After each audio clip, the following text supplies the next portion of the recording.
No matter what anybody else says or has said to you on this topic, I want you to hear something from me right away.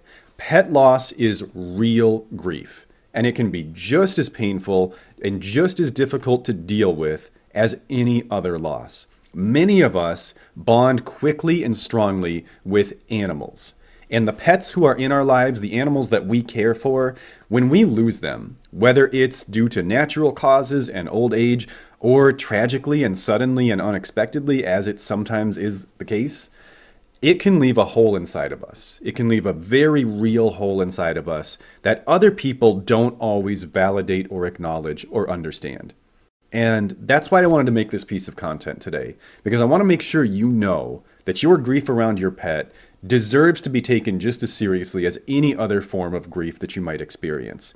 I also want to walk you through a series of steps that have been helpful for me in my own grief journey. I've always been an animal guy, just always, since day one. I've had cats, I've had dogs, I've had rats, I've had fish, I've had lizards, snakes, and every single time I lose one of them, it's very, very difficult for me. So I'm speaking from quite a bit of experience on this topic. This isn't just, my knowledge as a psychologist. This is also my experience as a many multi-time pet owner. We need a set of short-term strategies and long-term strategies to cope with grief. And it's important to apply the right techniques at the right times. Getting through those awful, sometimes hellish first few days or weeks of your grief and getting to the point long-term where you're able to experience what we'd consider to be like a healthy recovery from the loss. It's two separate processes. And a lot of the techniques that I see people encourage others to use in their grief process are actually the long-term techniques. And it is important for you to know about those. But if you apply them too early, it can actually set you back and block your process of recovering from grief.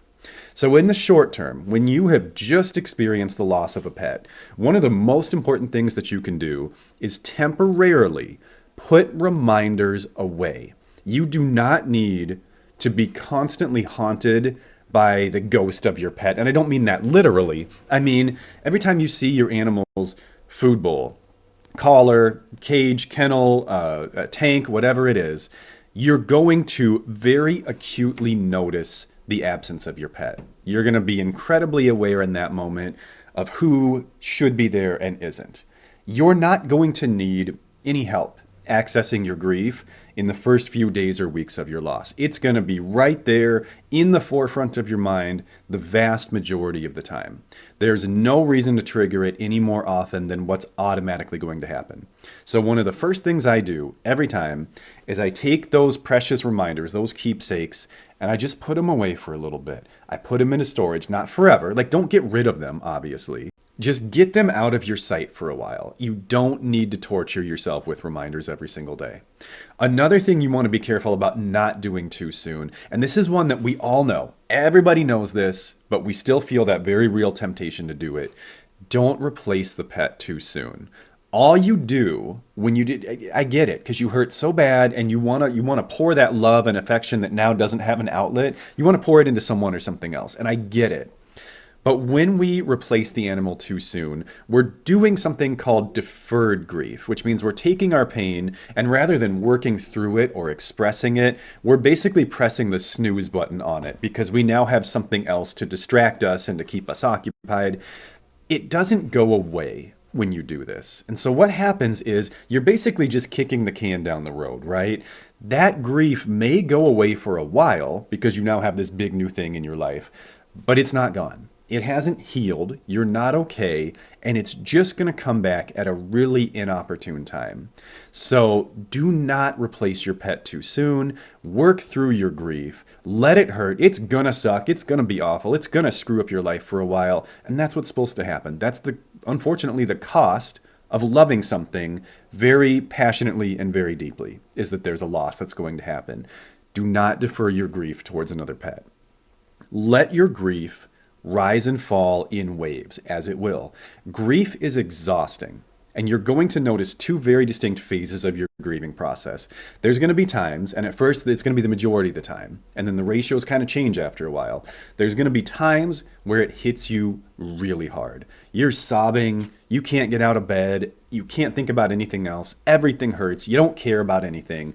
And then there's going to be times when that grief fades a little bit. And the first time that grief fades, it might be kind of early into the process. It might be that day, or it might be the next day. It might be sooner than you think it should happen. That isn't you getting over it. It is part of your healthy grieving process. But the first time that grief fades, a lot of times people panic and they think, oh, am I in denial? Am I moving on too quickly? No, what's happening here is grief is exhausting. Grief is an incredibly physically and psychologically draining experience, and you can't just do it indefinitely. Those lulls in the grief they're your system, I should say, taking a break. It's taking a little bit of a break from the grieving process because it needs to rest, because it is exhausted. It's not gone. And it will come back very soon. That pain will come right back into the forefront of your heart and your mind before too long. And it's important to let both of these extremes happen. When it hits you, assuming you can, like sometimes there's practical limitations on this. I know if you're in the middle of the grocery store, you don't want to have a crying breakdown. I get it. That's fair. But to the best of your ability, when that grief hits you really hard, feel it. Let it be there. Let it out. Let yourself cry. Let yourself yell. Talk to somebody. Do anything you can do to take this pain in your heart and move it out of your body, because that's part of the organic grieving process. But when it subsides for a little bit, again, that's your system taking a rest that it desperately needs. So don't try to force the grief to come back when you get those little breaks. You will actually slow yourself down if you do that, because those rest periods, those lulls in the grief, that's a part of your process that you need to experience in order to move through it. Do not invalidate your grief. If you're not sure what self-invalidation is, it's basically when you tell yourself your feelings are out of proportion, this isn't as big a deal as you're making it, you should be feeling better by now. It's essentially just telling yourself your feelings are wrong. You try to command your emotions to disappear by thinking about them and in your own mind telling yourself how inappropriate those feelings are. It doesn't actually make them go away when you do this. It suppresses and stifles them. So sometimes you can decrease the intensity of your grief in the moment through self-invalidation. But again, just like with the deferred grief, you're not getting rid of it. You're not healing. You're not moving on. You're just pushing it down for a while, and it's gonna pop back up. It's like when you try to fill a garbage can too full and you just keep pushing it and pushing it. Eventually, it kind of explodes, right? Your emotions work the same way. All emotions, not just grief. You can't just keep pushing them down indefinitely. They will eventually overflow. And that's actually the worst case scenario, because then you lose control over the time, the place, the intensity. It's going to become something that happens to you rather than something that you're doing. So try not to overly suppress or invalidate your emotions during your grief process. It'll just keep you stuck. And the last thing in the short term that I want you to try to be careful about is make sure that you're eating, make sure that you're resting, and make sure that you occasionally still do things that you enjoy. I know none of those things are going to feel like they matter for a while. I know. Your food's going to be kind of bland and flavorless. You're not really going to care whether you're hungry or not. Nothing's exciting. Nothing's very fun. Everything feels hollow and empty for a little bit. It's going to happen. It's just part of the process. But your emotions, when you're grieving, are not a perfectly accurate guide for what you need. You still need food when you're grieving, even though you don't really care about your food. You still need connection with other people. You're still a social being when you're grieving, even though it's not the most exciting thing in the world. And so don't completely just stop living while you're grieving, because again, it's just going to slow you down. Remember, grieving is an exhausting process. Your body and your brain are working very hard to cope with this turmoil and this distress inside of you. And they need fuel. They need resources. They need rest. They need all their tools, all their building blocks in order to get you through this period of time. So make sure you don't neglect your physical and mental health when you're grieving, even when it feels like the last thing on earth you want to do. It is not any less important. In fact, I would even go so far as to say it is more important to take care of those basic level needs during a grief process.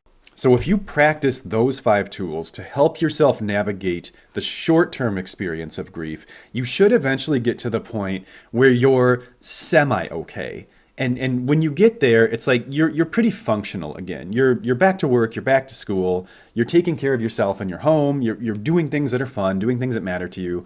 You maybe don't feel back to normal, so to speak. You kind of still have that hole in your heart, right? But from the outside, at least, you look okay, and you can tell that you are doing better than you were at first. Once you get to that stage, that's when we're going to shift into the long-term grieving techniques, because we can still get stuck here. We can get stuck in this sort of like no man's land where we're all right, but we still haven't really worked through our grief the way we need to. And the majority of what we need to move through the long-term stages of grief comes down to what are called the 5 regrets. And this comes from extensive research on death and dying. These are the 5 things that people wish they would have expressed prior to losing a loved one, which could include a pet. It's not too late to express these things after someone or something has passed on. And so the 5 regrets are: thank you. Our pets serve important roles in our lives. We're the owners, right? We're the caretakers, we're the providers, but we know it's a reciprocal relationship. They do things for us too. And it's important for us in some way, shape, or form, whether verbally, this could be like a journal entry you write, to really get all of that out, to express and take what's inside of ourselves, right, and put it out there, to express what it was that we were so appreciative for. Why did it matter to us so much that this animal was in our lives? The second regret, and I'm sure you did say this, it's just one of those things we can never say too much, is I love you. To just consciously keep that in mind when your memories of the pet pop in. Because the feeling of love towards your pet, when there's grief and loss and sadness, sometimes it gets kind of pushed to the back. And we don't stop loving our pets just because they're deceased. We still love them, and we can still say that. We can say that with words, we can say it in our minds, say it in whatever way makes sense to say it to you. But don't stop saying it just because the pet is gone. Because that's an important part of our healing process, is to continue to express and experience that love. The third regret, this one may not always apply, but sometimes it does, is to express forgiveness. So if your pet had a really annoying habit that was really frustrating to deal with, especially towards the end, right? If your pet was very elderly, dealing with an elderly pet, there are some very real logistical challenges with that. Sometimes they have bathroom issues or health issues. It can be a lot, right? And sometimes we feel a need to express forgiveness to the animal. Maybe the animal had behavioral problems. Maybe it had something about it that was really annoying. I used to have a cat that would steal my socks all the time. And like, it's kind of funny and cute now, but when you're trying to get ready for work and you need to get out the door in a certain time and you can't find your socks and then you find them in the basement and you haven't been in the basement, it's a little irritating. So I've said it before, but I'm gonna say it again, Jen, I forgive you for stealing my socks. I love you, buddy. I miss you. The fourth regret is to ask for forgiveness. Now, this one might be really hard. This one requires us to do a little soul searching. But none of us are perfect. All of us, especially if, as we were just talking about with the third regret, especially if your pet was difficult to deal with, you might have gotten irritated, you might have gotten upset, you might have not always acted in a way that's within your own character and your own values. And so if there was anything you did as a pet owner that you are still holding on to a lot of resentment towards yourself for, it's important to acknowledge that. And it is important to ask for forgiveness. Now, obviously, even if the pet was still here, they aren't going to, of course, verbally express forgiveness to you. So you have to infer this one a little bit. But it is important for us to face this as pet owners, that we're not always perfect and that we don't always make the right choices. And if you're caught up in frustration towards yourself, or maybe even hatred for yourself to a degree, depending on the circumstances, that is something that is absolutely going to stand in the way of you and a healthy grieving process. Because that is what will actually take all the emotion away that should be going towards the grief. If it goes towards irritation or resentment towards yourself instead, it's going to block you. It really is. Forgiveness is challenging, and I know you can't just say, okay, I'm forgiven and move on, but a really important component of it, the precursor to any forgiveness, is acknowledgement.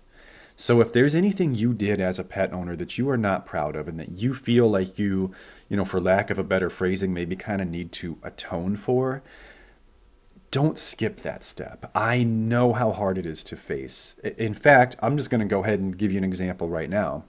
And I mentioned him before, but my pet cat Jin, he died on Christmas Day, 2007. He had been facing chronic kidney issues. He was young. He was only probably about 4 years old, but he was chronically dehydrated because he was born with malformed kidneys. And so I had to like give him these fluid treatments at home. Frankly, they were terrible. I don't know exactly how it felt to him, but he clearly didn't enjoy them. And some days, every now and then, when I knew he was suffering, there were a few days where I just didn't do it because I didn't want to increase his pain and suffering. And I will probably never know if that was the right decision or not. Should I have stuck to the regimen, 24/7 perfectly? Or was it kind and compassionate for me to occasionally give him a day off from his treatment? I don't know. I'll never know. I know that the day he passed, I wasn't real happy with myself about that because I felt like maybe he could have been here longer had I stuck to the treatment, more rigidly as I was supposed to. So that was something I really had to work on forgiving myself for. And forgiving yourself doesn't mean that you are 100% convinced that you did the right thing. The hard thing is, I don't know that we ever get that. Because in order to be sure that you handled things the right way, you'd have to be able to look into an alternate universe and see that things actually went worse if you didn't do what you did.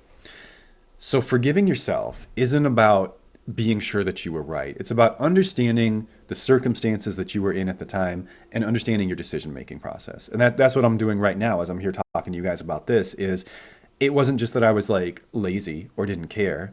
It was that I didn't know what the right move to make was. And so every day I just assessed the situation and did what seemed like the right thing to do at the time. If you have your own version of that story, I'm sure you understand what I'm talking about.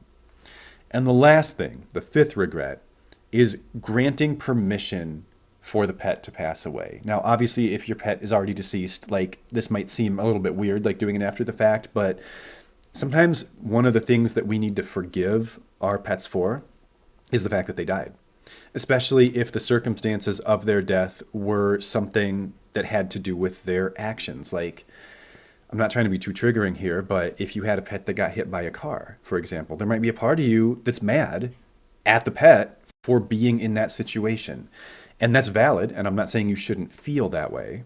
But it's just like if you hold on to the anger for yourself, if you hold on to anger or frustration towards your pet for what they did, that's actually going to block you from getting to a place of resolution. And so it's really important to work on understanding and letting go of that. So that's the 5 regrets. Couple other bullet points I want to hit with you guys here. One is finding gratitude for the time you had with your pets. This is one that like a lot of people put this in the short term. Like this drives me nuts, but like your cat died yesterday and someone will be like, "Oh, well, thank goodness you got 18 years with her, whatever." Don't do this then. This comes later. It is not appropriate to do this in the short term. You're not in a place where you can hear that. But long term, this is a very helpful thing to hear. And even if your pet did not have a long life, when we think about like, oh, did our pets die young or not? We have emotions based on comparison, essentially. If you know someone whose dog, had 15 healthy years and yours got 8, a part of what makes that hurt is, frankly, if we're being honest, is jealousy, is wishing you got what this other person had or wishing your pet had what this other person had. And jealousy is another one of those detours, just like self-hatred, just like not forgiving the pet. It's another one of those detours that actually takes you off the course of your own recovery process. It's funny because I think about, so Jin, my cat, was 4 when he died, which obviously is quite young for a cat. And then my pet rat Smoke, who passed away in 7th grade, he was 1. An average longevity for a rat is like 1 to 2. And so both of those felt tragic to me because they were relatively short compared to the mean lifespan for their respective species.